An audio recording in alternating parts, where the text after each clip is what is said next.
right, good morning, second graders. On Tuesday, October the 29th, we are ready for religion. So, for religion today, yesterday we read the story of Moses as a baby and what happened to him as a child. And today we're going to read the story of the Exodus. And this is Moses again, and this is Moses leading his people out of Egypt to the wandering land that God the promised land that God's got for them. Okay, so this is Moses again leading his people out of Egypt. Remember, Moses was a baby and he was an Israelite child, and the Pharaoh of Egypt wanted to kill the firstborn male. That means the oldest little boy in the family. And Moses was the oldest little boy in his family. And his mother was an Israelite, and she did not want him to die. So she made that basket, and her daughter put Moses in it, put him in the water for it to float. And the Pharaoh's daughter found him and wanted him as her own.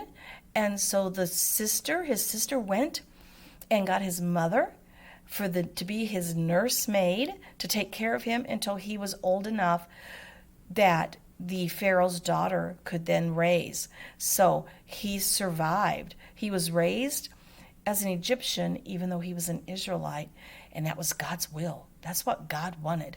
God put that plan into place when Moses was born. Okay, so we're going to read our story, and then you have a picture that you're going to color. Okay, so let's listen to the story of the Exodus. Okay? A little girl named Alice had a Bible story book. She often liked to read it as she sat beside a brook. One day she picked a story that was thrilling as can be, all about a man named Moses and the parting of a sea. So there she is. She's sitting by the brook reading, and then she chose her story about Moses. As Alice read, the air-mail bird stopped by for just a minute to deliver her a letter with a special message in it. Reading is the magic key to take you where you want to be. Her book became a giant big screen. The screen grew tall and wide, and Alice took a little walk to Bible Land inside. So there she is. There's that air-mail bird bringing her the letter. And there's the book turned into the giant screen for her to walk through. She looked around, and suddenly, much to her surprise, an Israelite named Moses appeared before her eyes. A cruel Egyptian pharaoh many years ago had enslaved the Israelites and became their bitter foe. Means he was horrible to them. So there's Moses, and there's some of the Israelites being slaves. They had to work hard and wasn't paid for it. Now, God called on Moses and gave him this command: free the Israelites from Egypt and lead them from that land. So Moses went to the Pharaoh and made this solemn plea: let God's chosen people go. Let them all be free. So here's Moses talking to God. God's telling him he needs to free all the Israelites. So Moses went to the Pharaoh, trying to convince the Pharaoh to let them free. The Pharaoh answered angrily, let his people go? Why? Who will work and slave for me? The answer is no, no, no.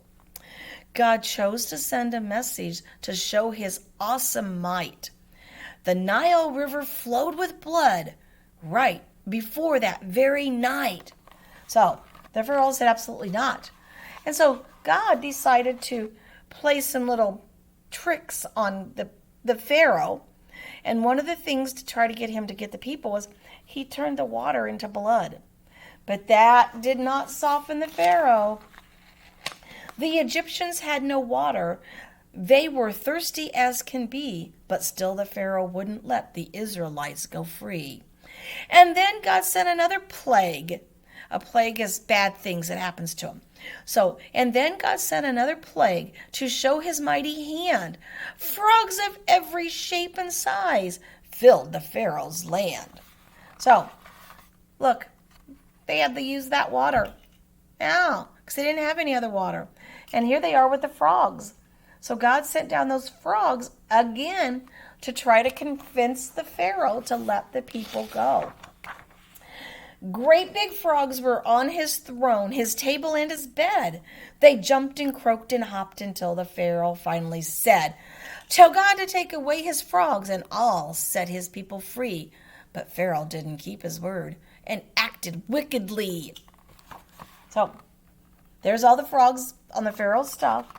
And the Pharaoh said, "Yes, I'll let your people free if God just takes away all these frogs." But he didn't let him free. So God sent other plagues to him. Lice crawled everywhere. Then flies, a million zillion flies, came buzzing through the air. God sent more plagues to Egypt to show what he could do. First, he took their cattle and their other livestock too. So here's the bugs all getting on him, the plague. And he's killing all their cattle and their horses and their other animals, trying to convince the Pharaoh to let the people go, that God was mightier than him. But nothing seemed to work. Then God sent more plagues of fire and hailstones everywhere. The Egyptians all got rashes, then locusts filled the air. After every plague God sent, Moses made his plea, "Let God's chosen people go. Let them all go free." So here's another plague. And here's Moses talking to that Pharaoh again. And after every plea was made, Moses always heard, "Soon I'll free the Israelites." Then Pharaoh broke his word. He never did complete it. He always lied. He didn't complete it. And so God sent his greatest plague and his mighty hand. A darkness covered Egypt, every corner of the land. So there's the Pharaoh that always backed out and wouldn't let him go. And then God sent darkness, total darkness to Egypt.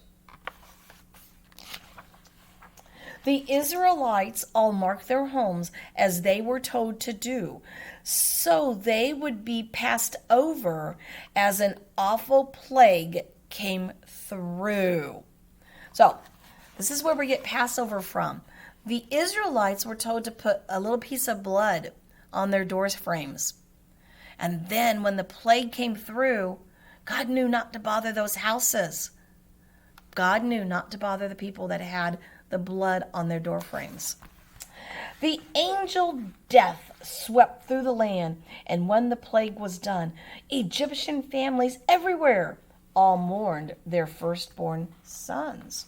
So God did what the Pharaoh did to the Israelites. The Israelite Pharaoh, or the Pharaoh of Egypt, killed all the firstborn sons of the Israelites, and now the plague of death killed the firstborn sons of the Egyptians. So God proved to him that he could do that too.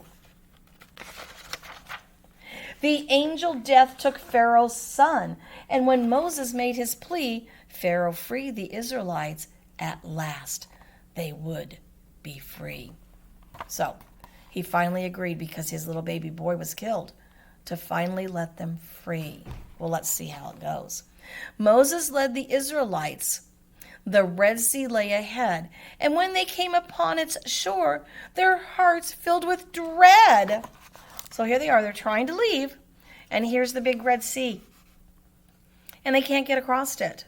So they were really sad. They didn't know what to do.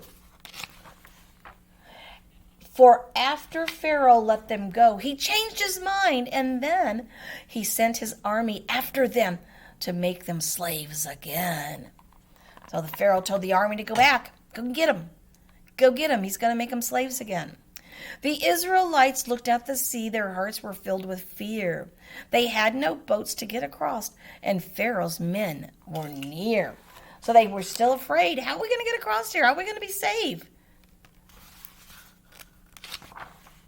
Moses lifted up his arms. He caused the sea to part. The Israelites crossed safely, each with a thankful heart. The Pharaoh's army followed. When they were halfway across, God caused the sea to fill again, and all their lives were lost. So, here are the Israelites going through. Moses raised his hands. The Israelites made it across. But when Pharaoh's army came, the water went back down and drowned all the men that were in the water.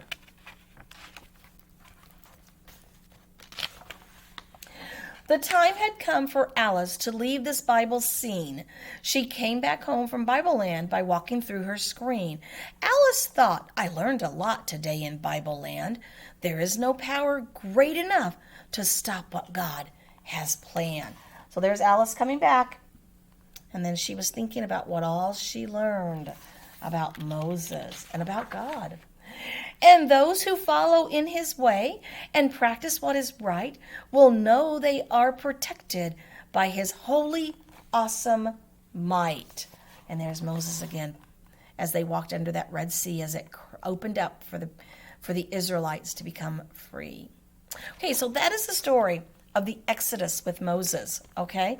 So you have a picture to color today. And here it is. There's Moses leading the people underneath the Red Sea as it parted. So please go on and color this very nicely for me. Okay, I'll see you back in a little bit.